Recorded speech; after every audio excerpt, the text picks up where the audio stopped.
We are Talkin Headz. Talkin Headz. Levels exceed the red. Metalheadz. We're Talkin Headz. Levels exceed the red. Pushing the mud to the edge. Heavyweight pressure coming down for the Metalheadz. Are you ready for this? Talkin Headz. Talkin Headz.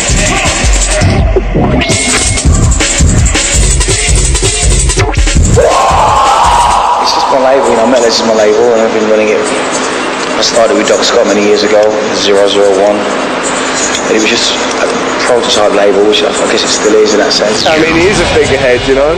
We have a few in the scene that are like really important key figures, and you know, there's Goldie and there's Blue Rider and Frosty, all these people that really hold up the whole thing and make it solid. Metalheadz has been there since like the big explosion, you know what I mean? It was all the elements in Metalheadz, all the artists have been there since like day dot.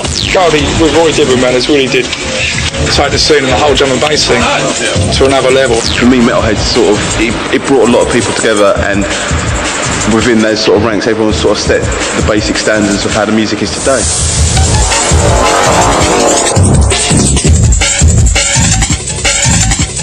Concepts ahead. Everyone's in their head. It's just saying that Headz must keep their heads and just go forward. It's not saying that Metalheadz is a label, it's the most prestigious whatever.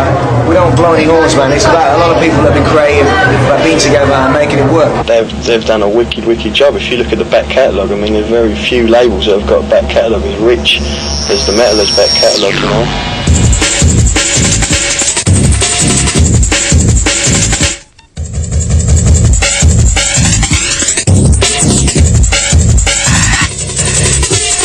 Really weird that the kind of symbol. I mean, this guy Darren did it, and it was really weird because it always reminded me of a very strong icon, because it was literally meaning that long after I'm dead and everybody else is dead, the music will still be here, which is why it's a skull with a pair of headphones on. I don't reckon there's many other labels, you know, around that, you know, you can have that kind of artistic freedom to do what you want. And there's no real barriers, you know, holding you back from, you know, taking it a step further. That's what Metalheadz is about. There's so many different people involved within it, like from so many different backgrounds. We're not all coming from a jazz background, we're not all coming from a rock background, you know, it's all different. The thing about Metalheadz, when that came along, it came at a time when there was beginning to be a little bit more of a segregation in British clubland somehow. I don't know what happened, but you know, rave came along and it kind of made things either sort of white or black somehow, you know what I mean? And so when I went to Speed and certain breakbeat clubs in the early days, it was the first time for some time that I was going to clubs where I was getting this mixture again, and that really meant a lot to me. Well, the Blue Note, of course, used to be the bass clef. People were getting sick of the West End policies and all that business, and the fact that you couldn't really find a good small club in London to play intense music. So in a way, the timing was brilliant, and you know, they set the place up, and it was a huge success. Obviously, it was there that Metalheadz really kind of kicked off.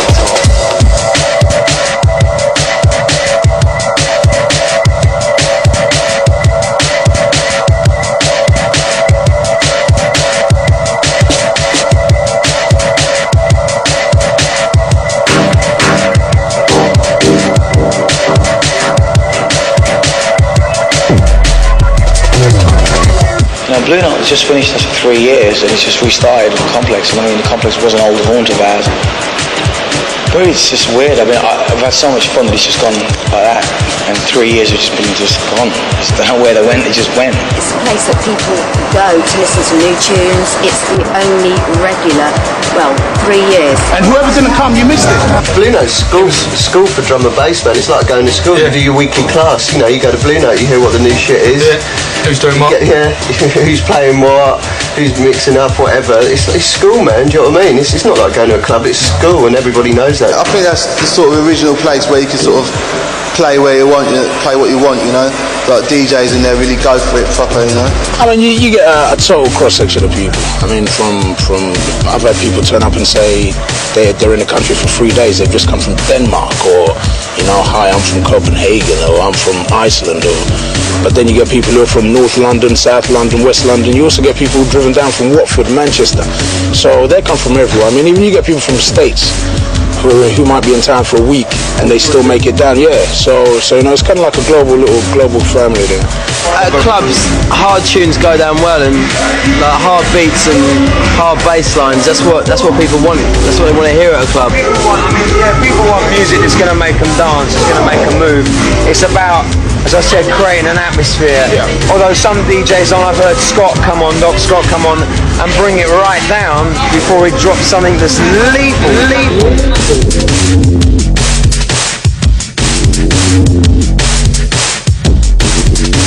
I'll never forget when Groove Rider plays and he tears down the whole place all the time every time he plays it. I'll never forget those moments there. The point is, it ain't stupid, they know music. Yeah, they know their beats.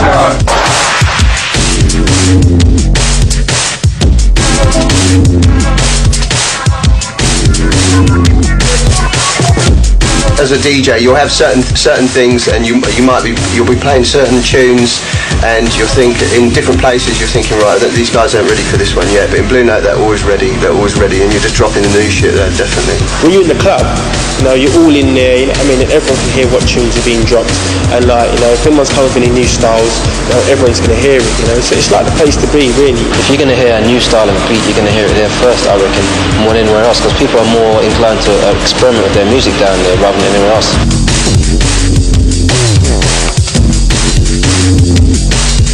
A lot of people have been to Blue Note or whatever, and they've heard about Metalheadz, and when it comes to their town, when they do a tour or something like that, everybody's there because they want to get on they want a piece of the action, they want it, you know, they want a piece of the vibe. And they know that it's going to be of a certain standard, you know, and of a certain quality. It's all about Metalheadz, you understand?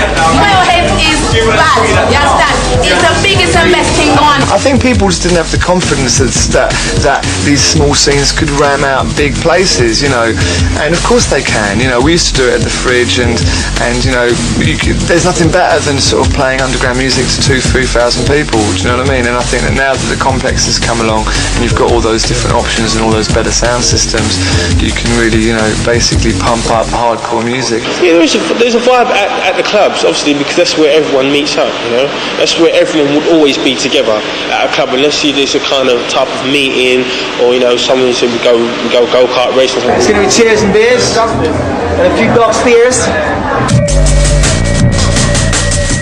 No, it's about the speed right now. J Magic happens to be the Don driver as far as their heads are concerned. So I'm just going to follow his black line on the track. I was very worried about this race before. I've got no gold, if you notice. Took away my weight.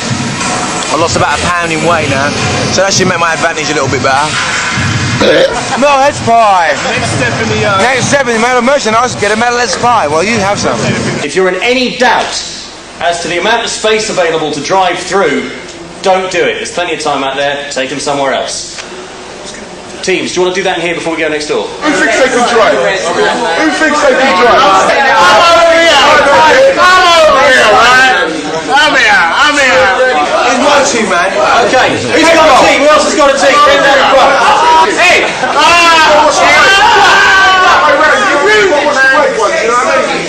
What are you saying? That's my crew there, man. We switched on you. Number one. Time for all the heads to come together. Listen to the drum and the bass to take you higher. Cause we come to inject it, we come to play it, we come to rough it, so we come to smash it. Headstrong.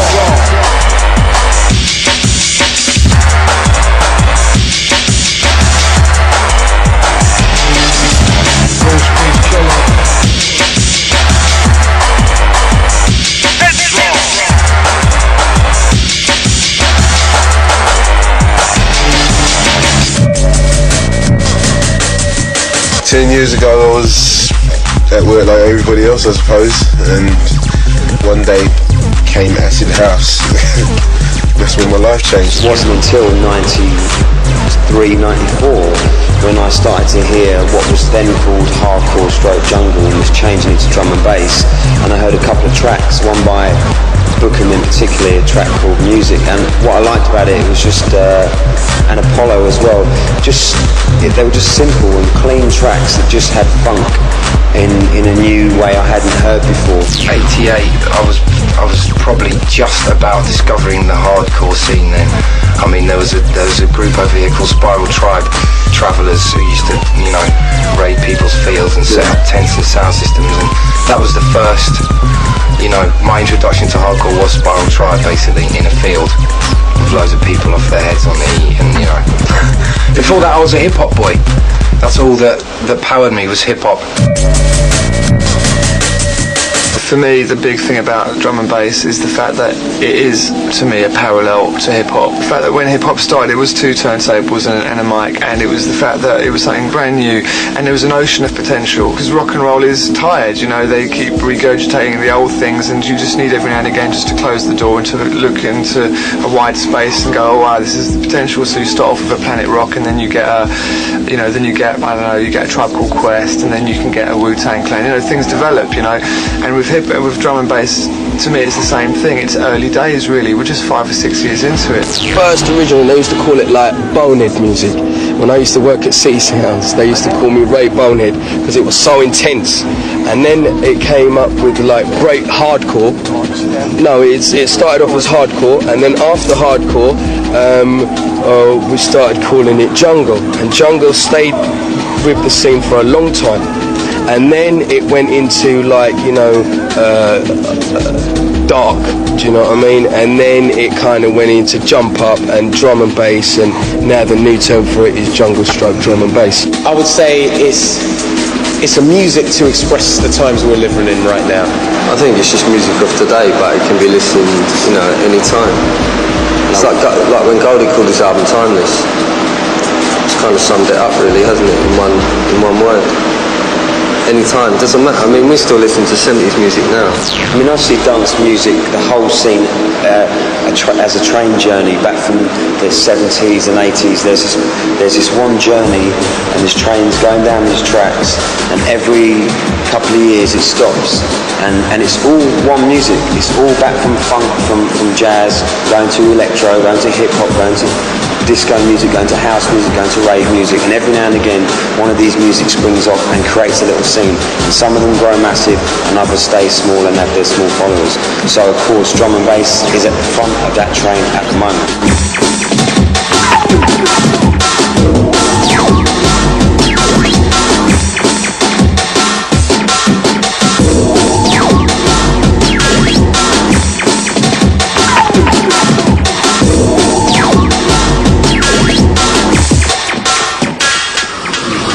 Well, I mean, my influences really start from people like Marvin Gaye, Herbie Hancock, Yellow Jackets, Bob James, more of a sort of jazz, funk, fusion and soul-based background. The inspiration for me was just really I heard some things that were so different from what I'd heard before, and that's what inspired me, do you know what I mean, rather than one person. My dad used to listen to Studio One reggae, his sisters grew up listening to soul, a lot of rare groove. It was for me when I was at school, and I was just listening to, I was in the whole rave scene and the hip-hop early scene, and it was difficult really because I was like 14, 15 and I couldn't get into clubs because I was too small. In terms of really getting into the music, it was the whole sort of breakdance era that really kind of intensified the whole feeling. I don't know, it was just like reggae artists I was into, like Dennis Brown, Frankie Paul, there's just loads of them, and then like hip hop was Mantronics, a lot of like Big Daddy Kane and stuff like that, I was into that sort of stuff. Yeah, Ultramagnetic MCs is like one of my all-time favourites. I mean, from way back in the day. See, for me, my influences are from like people like The Clash and James Brown, and it's all fucked up, it's all mixed up, you know what I mean? But these are people that I've grown with. I like a lot of the 70s jazz, psychedelic jazz, and funk, like Funkadelic. Yeah, and Miles Davis, Herbie Hancock, all those kind of people. I wasn't really even listening to the vocals or anything like that. It was just the beats I was into. they like all kinds of music for all kinds of reasons. They're listening to sounds, you know, they're not biased towards something. If they hear an old Annie Lennox track and there's a good vocal part, they'll use it. If they hear a bit of Sun Ra and they like that kind of weird electronic keyboard he used in 1968, they'll use it.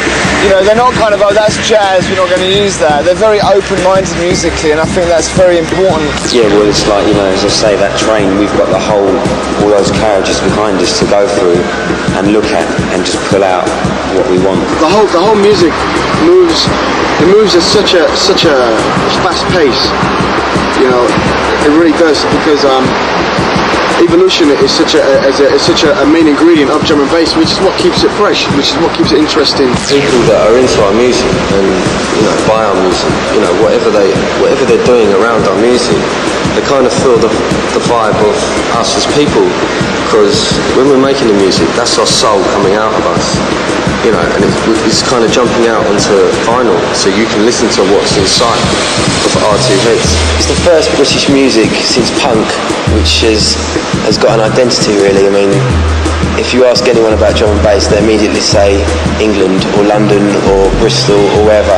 So it's the first music since punk to have its home in the UK, which is something that we're proud to be involved in, really. So it's good as a movement that we can all look back in 30 years, whatever, and say we started something. In one hand, it's brilliant because you can go and do it in your bedroom, and, you know, the real dons will come through with their own sounds, and therefore they will be at the forefront of it. But the scene does need the four heroes to come along and to take the level to that higher point, and same with Groove Rider and with Goldie and with Ronnie Size and with DJ Crust and Dylan J. Vaughan. So they're all waiting for the next man to kind of go one step further, and that's the great thing about that scene. You've got people like, as you said, you've got Epsical, Digital Ed Rush and all those people that are and Dillinger, that are real bass scientists, if you call them, that are pushing the boundary forwards when it comes to mutating bass sounds.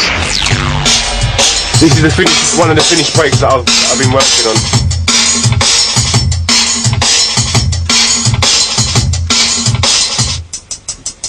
He's out there on his own, man. He's got his own sounds, constant inspiration, and the thing, he never likes any of his tunes. You ask anybody and they're like, I can't understand it, because he never likes any of his records. I find when I do a track, maybe I don't never put all my will into a track. I don't think I've ever done that yet. What I do, I might get like the breaks done and certain parts of the track that I really like done, and then I just fill up the rest of the track with sounds that's similar to what I want. You can hear a Dillinger tune within the first 4 bars. You're like, that's Carl. You just know. Is it the bass? I mean, it's his beats. Before his bass even drops, you know it's Carl.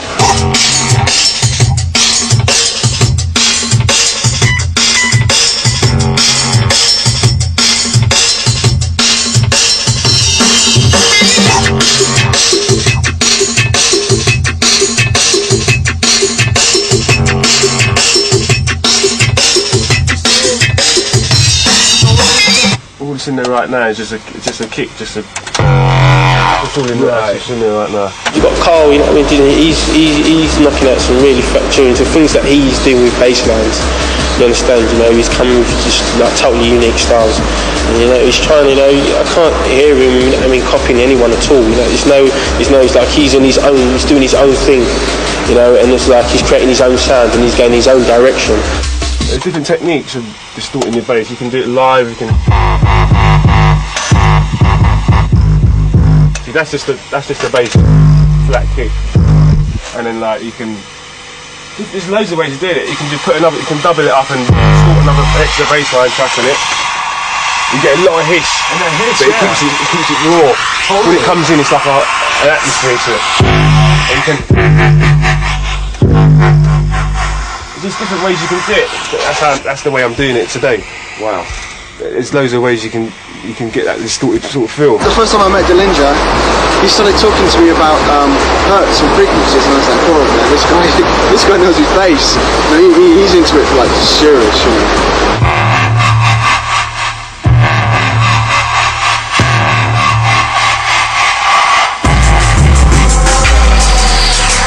Carl's the worst one. He's got tannoys, but his tannoys go lower than my ones, and several council letters. My biggest influence is Dillinger, really. Dillinger's very powerful eyes, very quiet but very powerful eyes. I mean, he's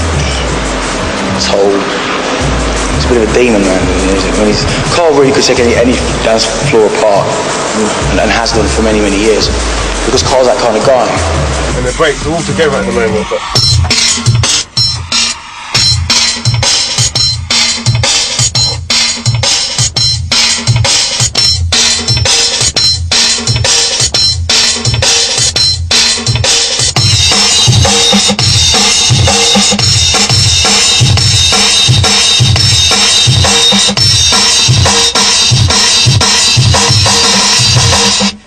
frequencies that he gets, the way his tunes sound totally apart from everybody else's because of the way he sets up the bass frequency. You've got a total understanding of what he wants to hear, you know.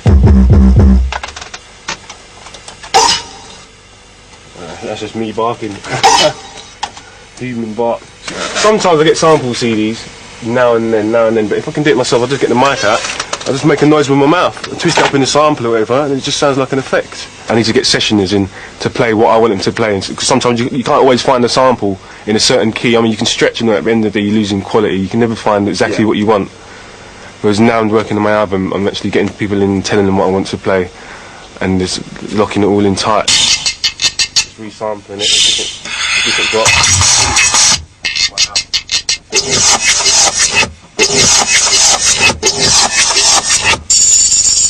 Just different percussion sounds. A little funk thing.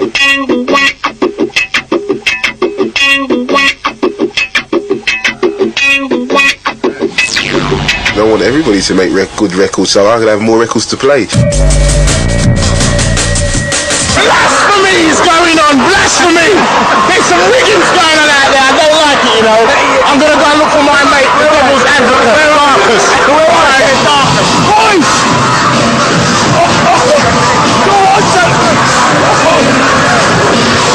I'm a panel beater! A quick panel beater! Move right up, the champions.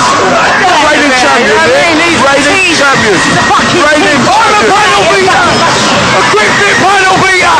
Golden's Rose can yell with his shit today. Reigning champions. No reigning champions! Look like you, Bank! Get it bust up! There's no losers in this game, you know. There's no winners and losers. Tear it out. Right? Yeah, man. Let's do this, man. Rubbish!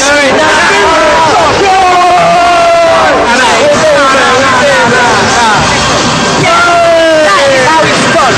Yeah? Barge up a man. Like this. Like this.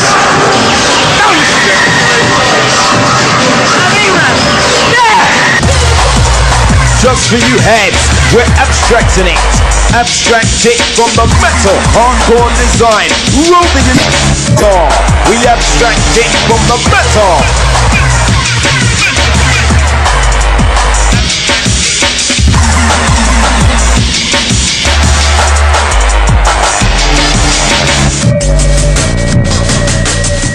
It's literally like surfing, like hopping on a wave. It just takes you away, and it's almost like you get into a state where you can't do any wrong. Whether you feel happy, sad, or you feel aggressive, or you feel whatever, it's the communication of feeling in music. So therefore, we don't have to necessarily lay down, verses and choruses of repeatedly saying the same thing. We can sort of make the listener use their imagination more. Irrelevant of what bracket you may put it in, if it's good, it will affect people in one way or another. It will touch them. Before, how it used to happen was, you used to have the top guys, as I said, like Goldie and Four Hero and Photech and all those kind of people. They was putting out tunes that would make a lot of people in the scene think, how do they do that? And then go in there, they go in their bedroom or in their studio and try the most techniques, and new things will be discovered. You create so much different sounds, so much different bass lines. You do things with breaks, and when you put them together, you do create a total new sound. All about vibes, really. So I work a lot with Ed Rush and Fierce, and we have a little kind of group of people we work with. And I think for us it's just about the vibes and the tunes always, man. This is where we do Virus. All the Virus stuff gets done here. And is this where you've been doing the album with Ed Rush? Yeah. We're kind of doing it. We haven't been telling anyone we're doing it. We've just been doing it the last 6 months as we go along. Today's the last sort of day we have to get a track sort of, or maybe 2 tracks. We've got to tweet it. So yeah, today's the final day we have to get any new material done for the album. It's been like 6 months in the making, huh? Maybe even a little bit more. But we sort of made it without even realising, you know, we just came in this room once a week and sort of made a track a week, and now we've got a build-up of material, so it makes sense really to put it all out at once. This is what I call the heart of the studio, the sampler, the image sampler.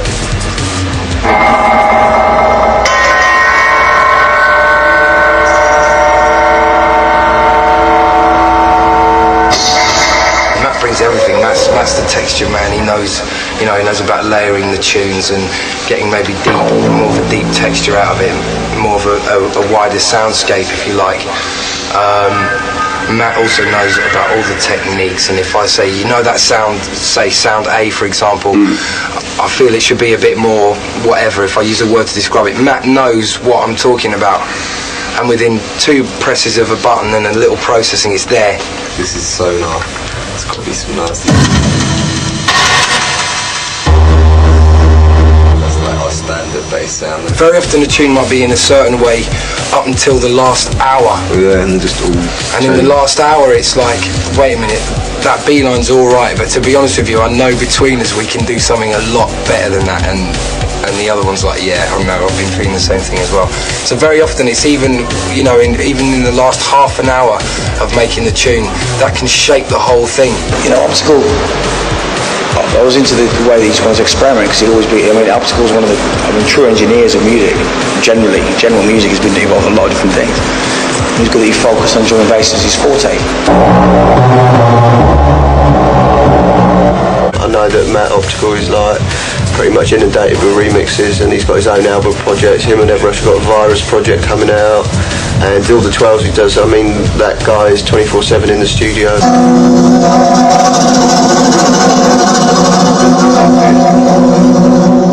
That kind of thing is pretty cool. Nice bowing speed or whatever, so you can get vibrato and strings and He's always looking to just push it forward and just move it into the next dimension, put it through another little effects unit and put it back into the sampler and twist it up again.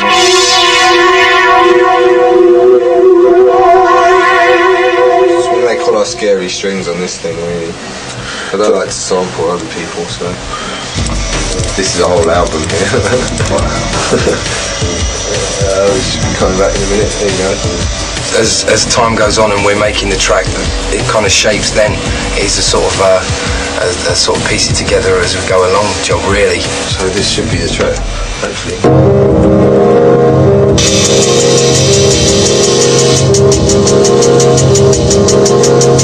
It's all about a let-off, I think people's true character comes out in the music when you hear something like somebody could be quiet, but like not outgoing and loud spoken and that, but in their music they express themselves properly.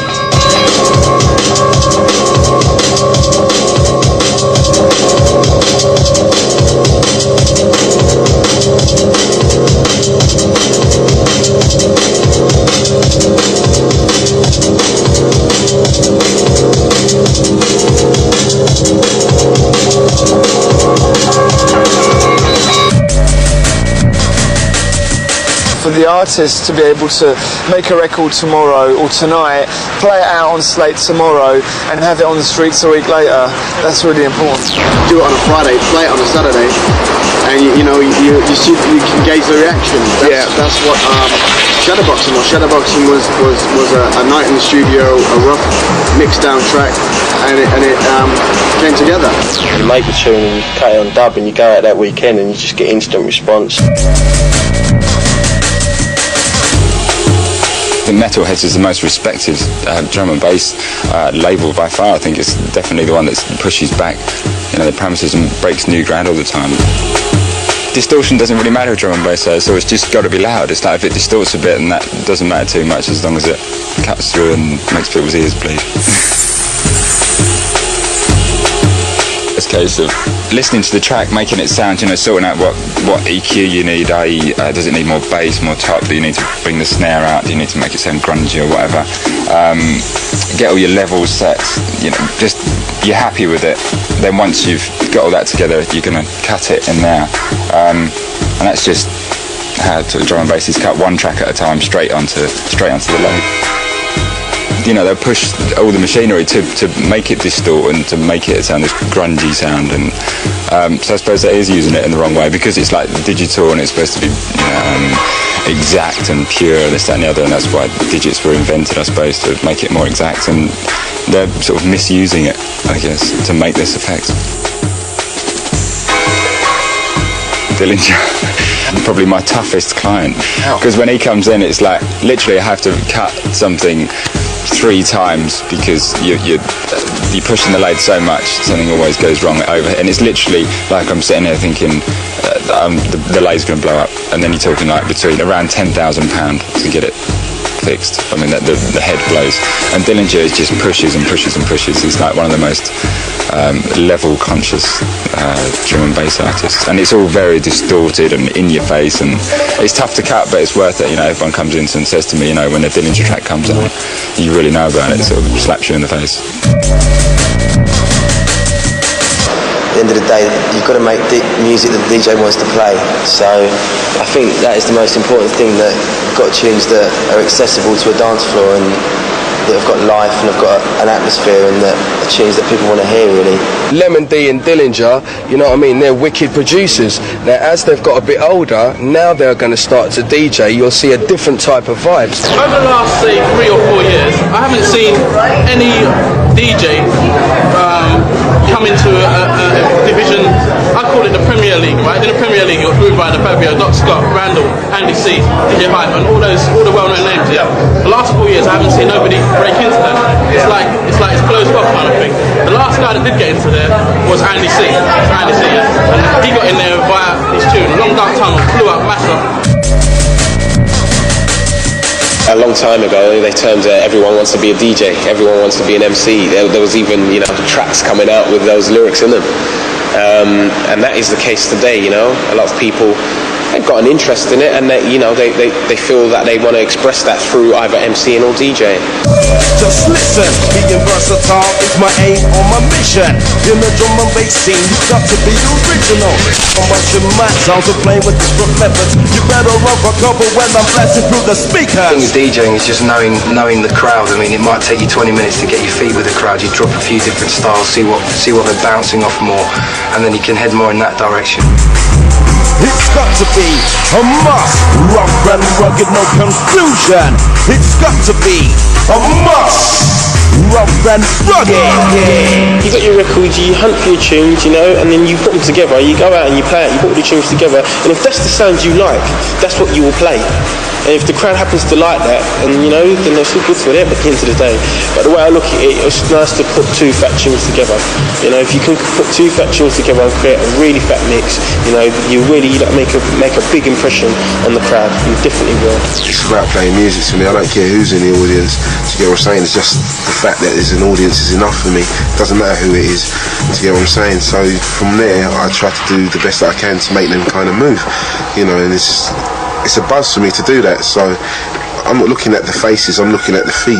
You know what I'm saying? It's one of those situations, so that's how it works. It's like football, it's like tennis. Some days you have a good day and some days you have a bad day, but I think a good DJ is someone who can be consistent, and no matter what they're going through or what turmoil's in their head at that time, they can switch off and just concentrate on the crowd and entertain them. When you go in the rave and you see how it is, you just feel from there really, rather than say, I'm going to play that, I'm going to play that. When I was younger and DJing in my bedroom, I always imagined being in like the scenario of a club atmosphere where you've got the crowd out there, and whatever you play, you can take them on whatever journey they need to go on. And it's an unbelievable feeling when you catch the right vibe and everything's clicking, and it's almost like autopilot. You don't need to think about it. You look in your box and it's like that record, this mix, that it's just, it all clicks together. What is it all about? It's all about the drums and the bass. It's all about the platinum breaks. Listen to the drum and bass sound we demonstrate. It's kind of a subconscious thing. You don't consciously know what you're going to play or where you're going to play it, but you just feel the vibe and you try not to make like really conscious changes, you know what I mean? Try and keep it flowing on the same vibe. Some things are planned, but you know, 50-50, man. Sometimes something comes into your head and you just, say on the mic. It's from the crowd and from the DJ spinning, and I mean, you pick up some certain things and you just, It all just depends, like the mood you're in and what's going on, and it depends. It's a lot of feeling. That's what it's all about. Just the feeling. That's what the DJ's all about. It's about working with the crowd. You feel what they want and you go with them. I mean, at the end of the day, I think in any like style of music, if you get a set of DJs, they're gonna have friendly competition. If they don't, the music's gonna die. There has to be friendly competition to take the public every week to that cutting edge. You know, because they have to be at that cutting edge within themselves. You know what I mean? Because if Groove slips for a week, someone's gonna cut it. You know what I mean? If Scotty slips for a week, someone's gonna cut him. So they all got to be on point. It's the bumping sound, of course, to break that body down. Metalheadz, massive, are you ready for this? Headz simply breakbeat specialist. So send and stop taking over, so check it.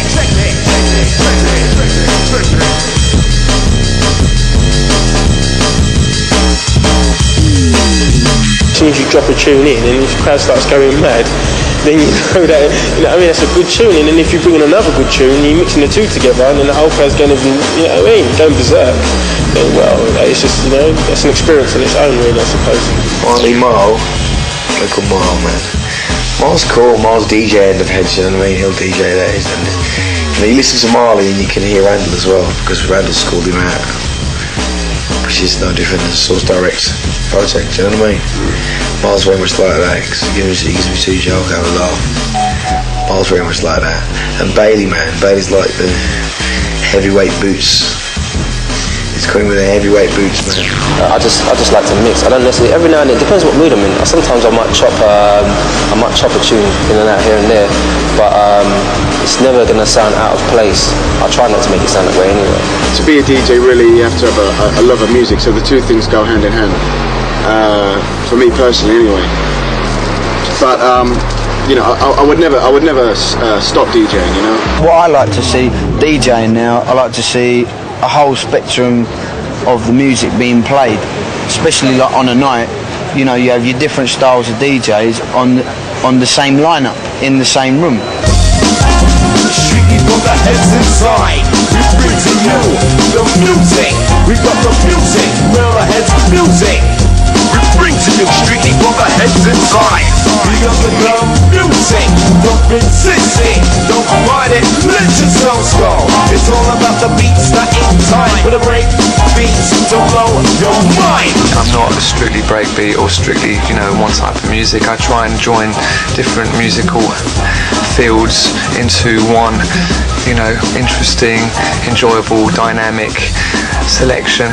And I try and basically do this sort of thing so that it isn't an eclectic mess, because I really don't like that word. And I don't really like sort of the idea of going to a club and hearing some guy playing all kinds of weird shit from different areas. I like to hear someone who can really create a story. The main objective of any DJ is to make someone dance. We're coming down to bring the bass, mid-range and treble. We're coming down to keep it hard like metal. Smash the speakers, now rock your heads. Got to keep it rocking to the sound. Metalheadz.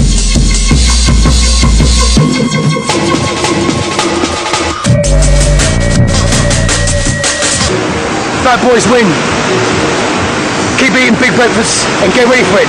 Because we'll implode. We'll fucking implode when we hit the corner, you know. Very, very hot. Very hot, very bumpy. Not too good for the big guys, but we're managing. We're third place. We've already done some tactics, so she doesn't know that. Sorry, yeah? Look at the scoreboard right about there, yeah? Right. Look. Get your own team talk, mate. Own team talk. Get your own team talk. Fucking cunt. Whenever I'm ready. It's all about the fucking Headz, mate. It's all about the fucking Headz. Finished. Breaking it. We're taking it. The Metalheadz number one. Good fucked up, yeah, good fucked up. Nicely. Where is it? Go on, Jamie! Come on, Jay! Go on, Jamie! making it. Much damage, yes, we're taking it. Metalheadz, who's number one?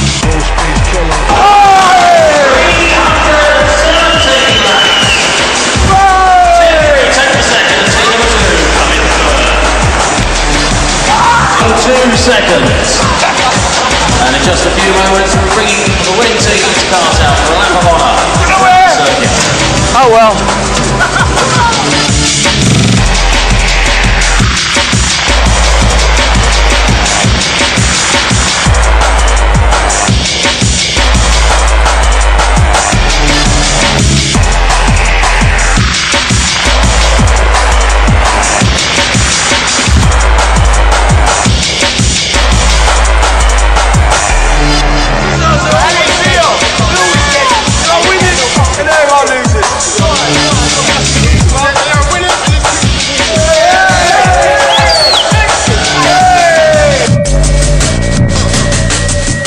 Lemon D's will always be like the son of Carl, he's the son of Dillinger, because he's more of like a funky Dillinger in a sense, because he has a lighter side to him, but he's very Carl orientated in terms of the way he programs.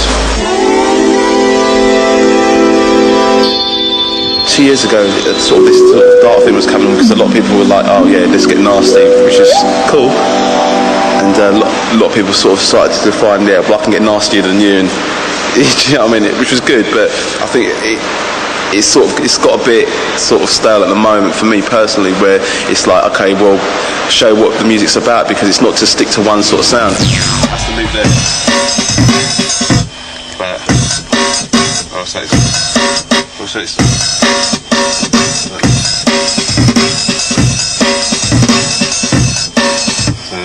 when I bring it back, it's like. Personally, I like it slower because you can get a lot more in, whereas now it's more faster, but it's more minimalistic because you can't fit music within that boundary. They've taken it to the limit where you can put, you know, sounds at 175, but you can't put music to 175. So that's where it's stuck at this sort of thing now, and I think they're going to find, well, if we go back a few BPMs or we just stick to what we're doing, and another sort of set of producers break away and do stuff a little bit slower.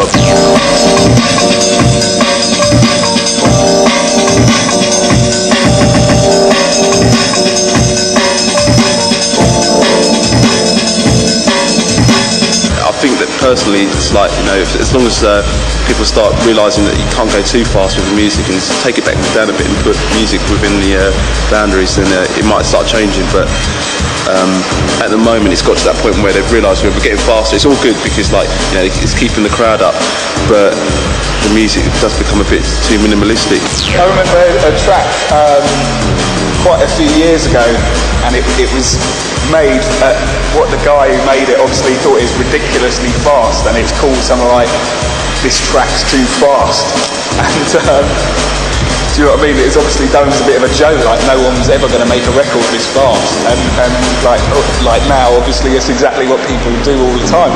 If you can go back to the first tune and, like, you know, in drum and bass like 4 or 5 years ago, it's the drum and bass guys that were producing, like, filtering and stuff like that, and now you can hear it in all the tunes. Now you can hear it in different music, house and whatever. And I think as long as the equipment keeps progressing, I think the drum and bass thing will progress.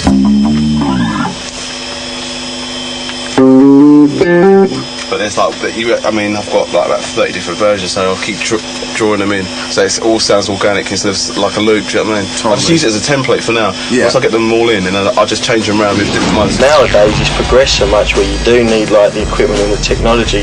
But back then, you just needed a simple setup, like for $1,000 or something. It's simple. It's just basically a sampler. Yeah, you go to. I'll show you my sampler. Basically, it's like you go. It's the same process. It's just you've got this hands-on. So of like sitting there and doing it there. It's like you just tweak it there. The technology involved in music making now gives you so much freedom. It gives you too much freedom, actually. It's easy once you know how. You know, if you can know to use the equipment and everything, then you can find it. Do you understand? If you're someone that just wants to get that sound straight away, you don't know what to do, you're going to go and buy the equipment, you're lost. I'm able to record my horns just into the hard disk, and then they come up on the screen. I can move them around, I can take bits out. You can never do that on a 24 track. So it's just like a tone. I could go to a tone, yeah, but These are all the same tones, really. It's just that someone's pre-programmed them and made shit out of it, you know. You change the waveform. The octave. Sometimes it can eat you. It can eat you up if you haven't got a social life. You've got to break away from it, and you've got to do other things apart from being in the studio, because it can like crank you up. We've made friends with our machines. That's kind of what we've had to do. Do you know what I mean? Because we haven't seen anybody. It's like, yeah, you know, the machines are your friends. Anyone can go into a studio and start, you know, twiddling a load of knobs, but if it doesn't sound right on the mix down, it'll sound sort of shit out on the club. You know what I mean? It's a hard job. It can actually crack you up.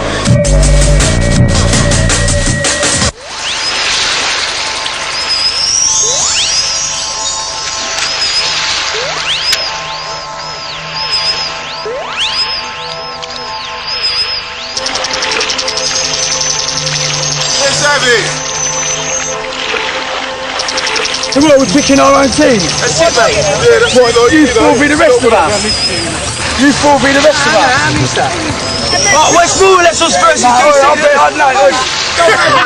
one, let's go. I left this fella here. Junkie bastard. Nettles, isn't it? Goldie's fucking rubbish at football. Any prefer cricket, anything. I like netball myself.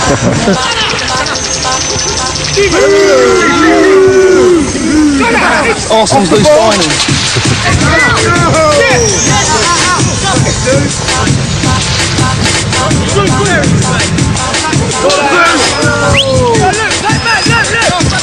Keep on.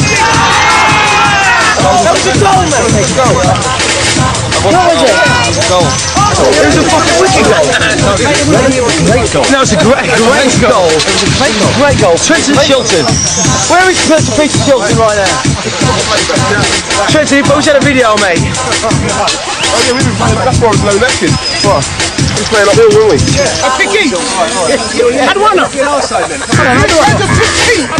told you, right?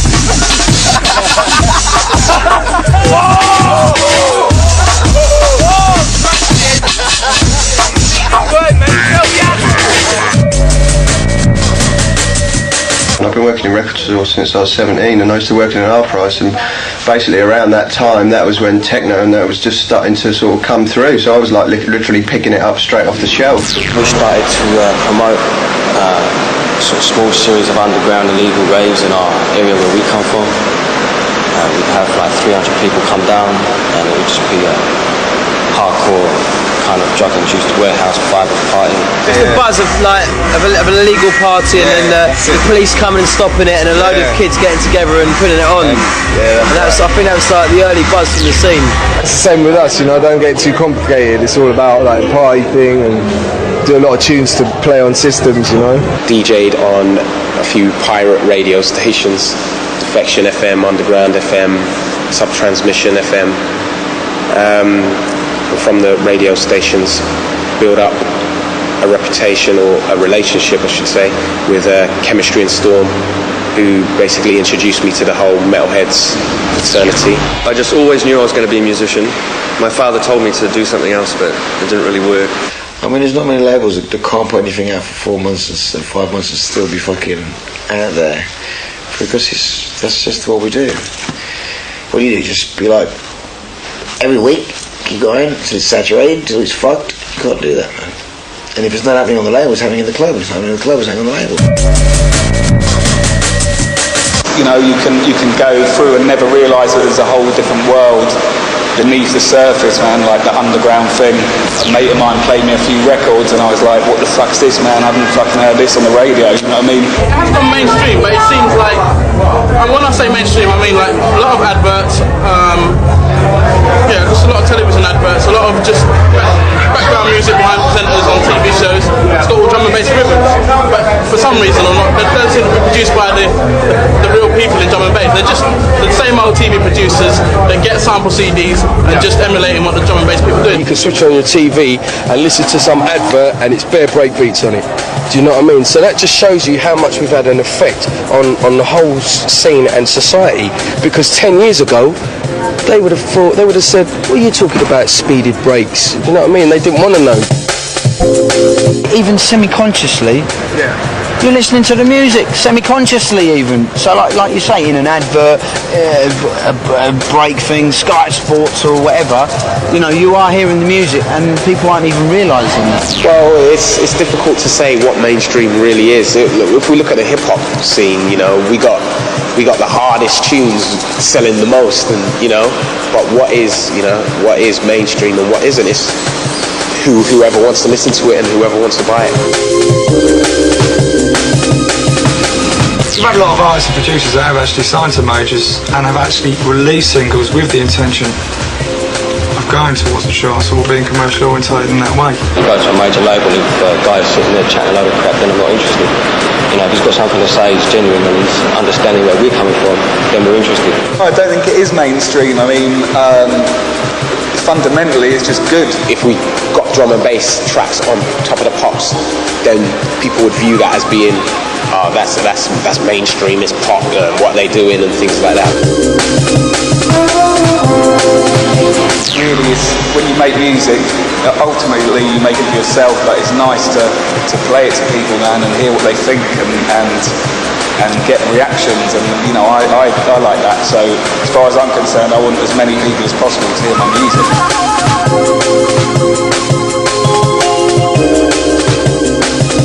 Drum and bass is the next level, and I think personally drum and bass is the music for the millennium. It's not following no commercial pattern. I mean, the commercial press, the commercial record labels focused on the scene for the last couple of years, and they've long moved off it onto speed garage, onto the next thing. And people have even said, oh, drum and bass have died out, but that's bullshit, because the underground scene are still solid and following their roots. The majors are like, you know, I mean, come on, you know what I mean? It's 1998, they're still doing the same old thing, and really they've got to take more notice. And what I'd like to see happen is people like, you know, Frosty, Brian, you know, other people taking charge, and hopefully majors coming forward and saying, well, look, hang on a minute, you know what I mean? Everyone can have a piece of the pie, but why don't we do the A&Ring, okay? And they just sell the records, because that's what they're good at. Give us the distribution worldwide, and we take care of business.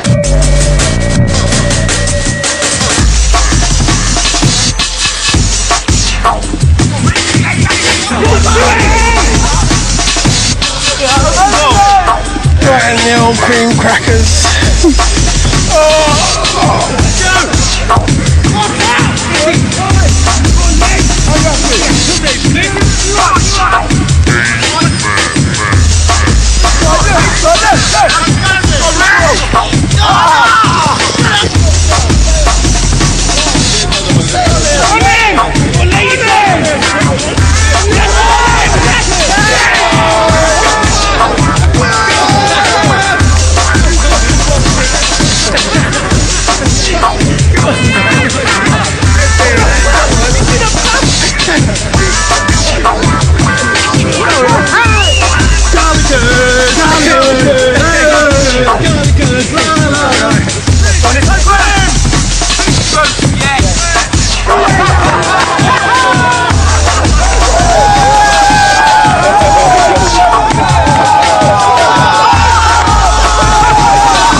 Once again, another sparkling day at the Headz camp. It always starts in rain, but as you can see, it always finishes in bright sunshine. 7-1, Goldie at Headsville. 7-1, good day. We've got shows on Kiss, Radio 1, so you know, 10 years from now, hopefully it would have taken over the whole planet. Just locked on, it's Radio 1, it's Groove Rider in the chair to the hour of 4. Music policy, drum and bass strictly. As I say, in 15 minutes or so we go into the mix from Creamfields. Musicology, Radio 1 is where you hear it first, remember that.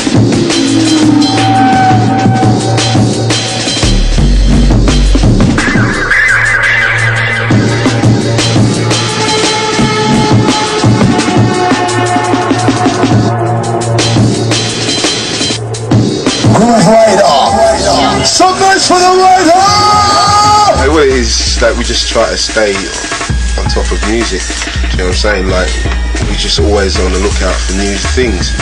You know, you can't get stuck in the same thing for so many years without changing. Do you know what I'm saying? And we're like, you know, we like to change.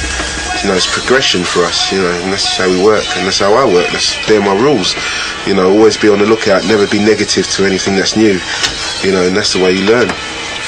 So now we're out to Die Sub, also to Crust. And not forgetting the Home Poncho, Ronnie Size. I don't have a plan or anything, you know, it's just whatever hits me at the time. Because music's a heart thing, it's not a head thing. DJing is really easy, okay? I mean, anyone can do it, you know, anyone can play a couple of records, do you know what I mean? But, at the end of the day, you've got your dons, you've got your real heavyweights, you've got your maestros, you've got your leaders, and to me, if you ask me who the two best DJs in breakbeat, drum and bass are, the two guys who I'd run a long way to go and listen to, it would be Groove Rider or Crust.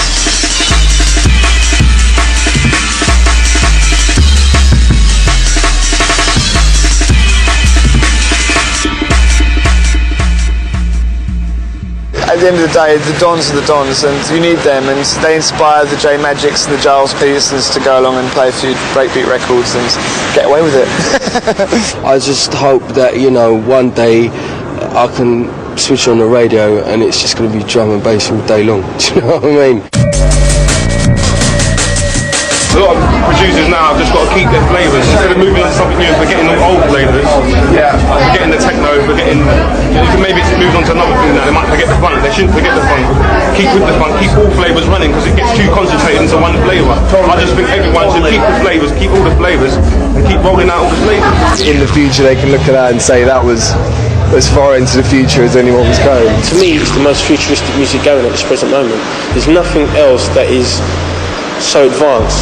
You know, every other type of music, I look at it, is very timid. If you knew what people were going to be making tomorrow, you would have made it last week, but it's just going to progress into, it's in its own thing already, it's established its own thing, and it will just carry on. From what I can see, drum and bass is just spreading all over the world, you know, which is another thing that shocks me. A lot of the artists are moving on to setting up other records or signing to bigger labels, but they keep putting out their underground tracks through a label like Metalheadz, and that's so important for the music to be alive. Basically, all the overground people, they always look to the underground to see what's new, and they grab hold of that and make it overground. So if we can establish a real underground drum and bass network in the States, then it's going to cross over. It just might take 10 years. The times that they're going through now is the reward for all the times they went through then. Do you know what I mean? When they were putting in like 3-4 gigs a night, when guys were travelling like, yo, this part of London, that north of England, down here, over there, yeah, them, so they put in the work. They put in the work. So at the end of the day, they're just reaping the rewards of what they've created for themselves, really.